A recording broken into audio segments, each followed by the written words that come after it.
everybody, welcome to another Poverty Hill Adventures video.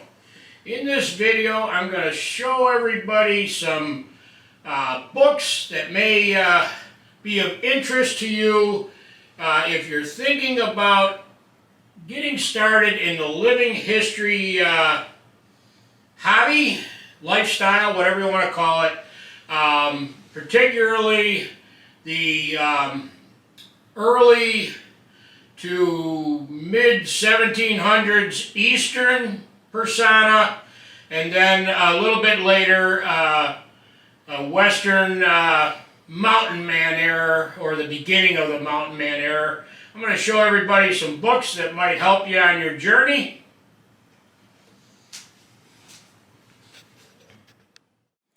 The first book I want to show everybody is a book titled Rock Houses and Rhododendron by John Curry. John Curry is a well-known reenactor, and this is a wonderful, wonderful hardcover book.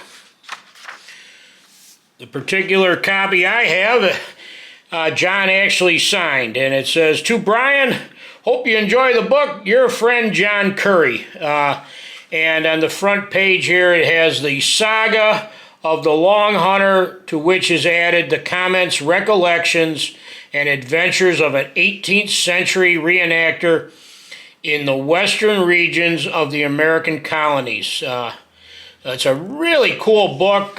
John's done a great job writing this, and has some great pictures in it and illustrations. John starts out the book telling about how he got started in his journey in historic reenactment. John starts out the first chapter, A Change on the Wind, and he tells a little bit about that period of history. The book is full of beautiful illustrations. This one here is entitled The Back Trail Spy. Chapter 2 is titled Men of a Bold and Daring Nature.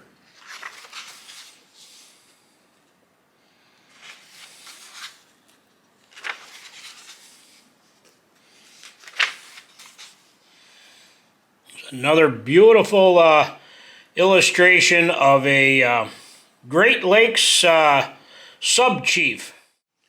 John goes on later in the book to talk about some personal historic treks that he's made. He has some beautiful photographs in here of them out on the trail. Here's a great picture of John standing next to a 5-foot thick poplar tree. And he says, "I wouldn't be surprised if this old forest monarch was a good-sized tree back when Elijah and his company were just beginning to hunt here." Chapter 3 is titled The Smiths River Connection. Chapter 4 is called Conquering the Cumberland. Chapter 5, Fairly Fortunate Failure. Here's a picture of one of John's friends out on the trail. He's nearby a large rock house. So this is a wonderful, wonderful book. I don't want to spoil it for anybody by reading too much out of it, but this book I highly recommend. I believe it is still available on the secondary market.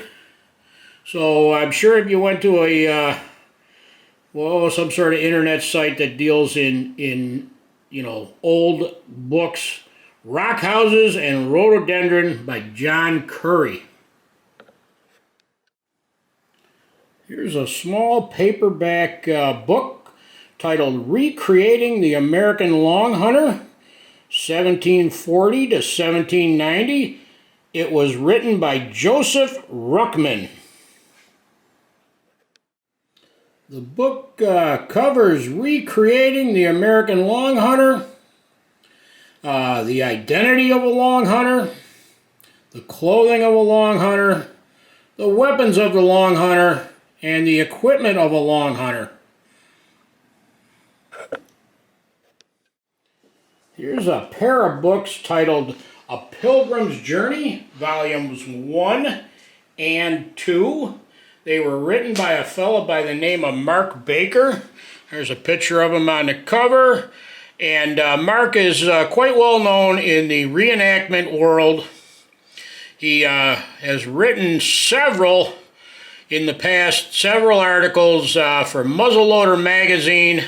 And I'll give you a sample of what's in A Pilgrim's Journey number 1.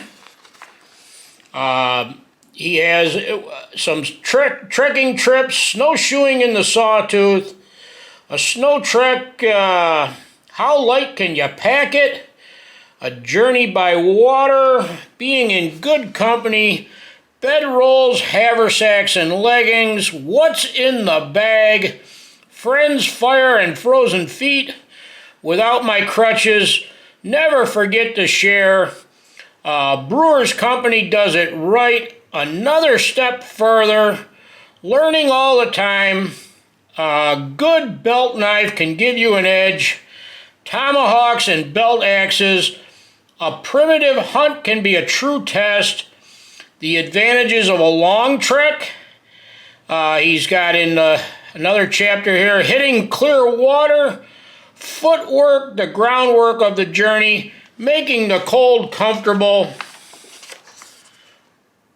worthy of Washington, a believable image, carrying the common options, part 1 and 2, practicing with what you find, one blanket tricks, coming full circle with Hollywood's Hawkeye, renewing old friendships, 1, 2, and 3, sharing, teaching, learning, scouting the New England frontier, cutting the clear water, safe riding goes by the proper gear, keeping with the original goal, putting away my hobby horse, resigning my domestic happiness, just frontier trash, another chance, corrections, confessions, and challenges, I don't want to rough it, the journey, seduction, just one, and one brick at a time. This book is packed with articles written by Mark and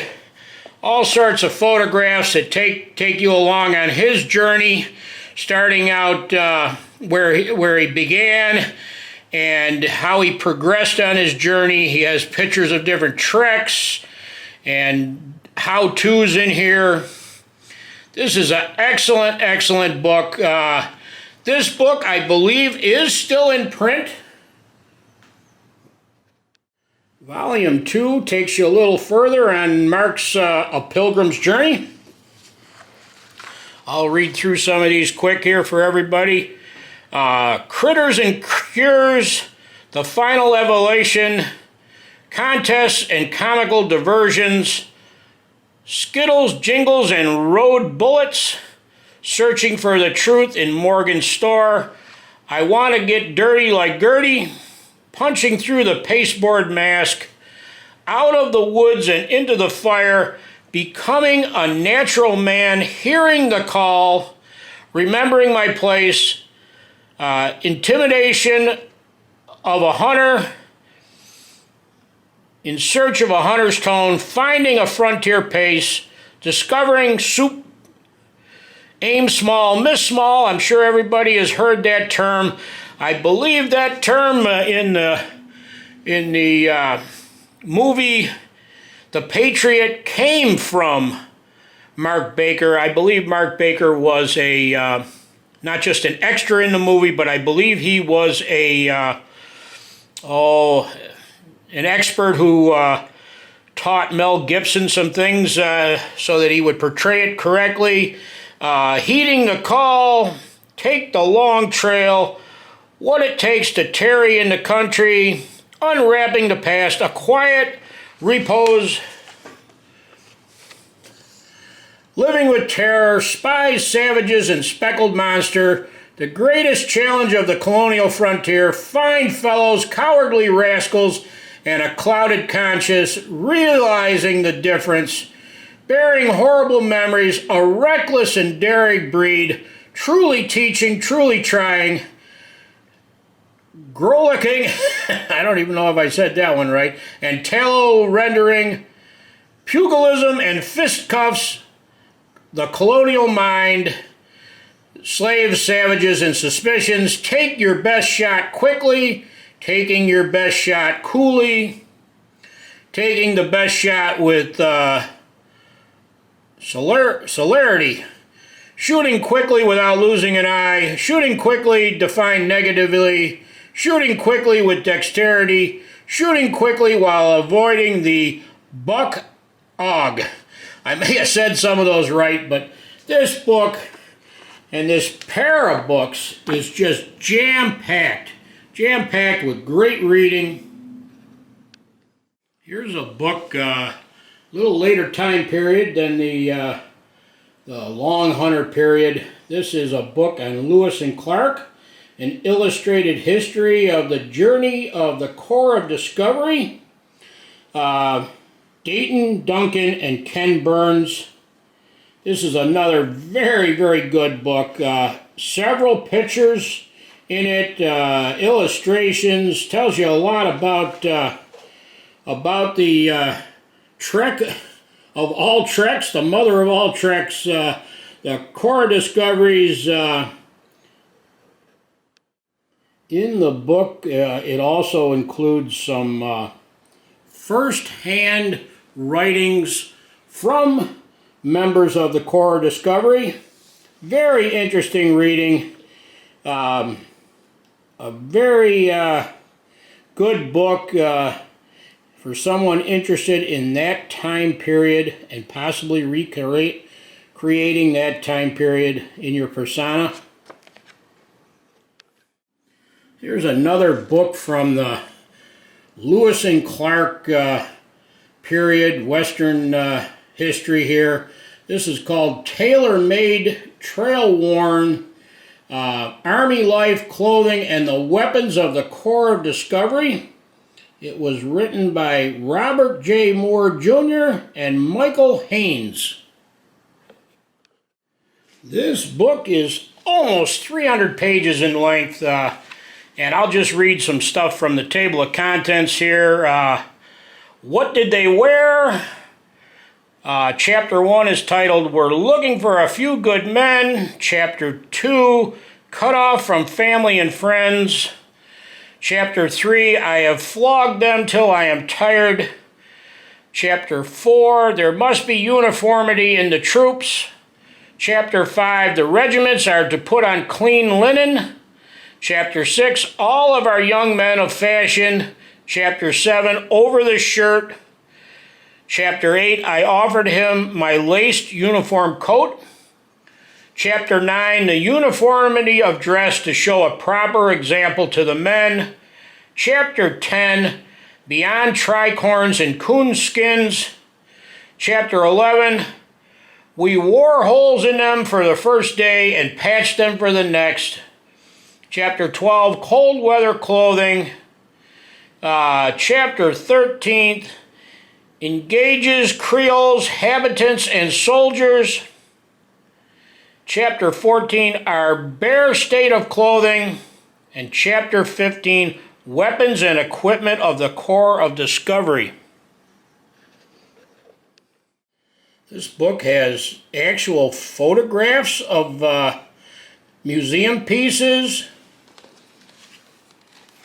It has illustrations, paintings, equipment lists. There's another painting there. Just a treasure chest full of information. There's some of the flintlocks of the time. These books would all be great reading for someone who's just starting out in the hobby, looking to gain some information. So there you have it, some books to read over the winter. Thanks everybody for stopping by today. Take care till next time.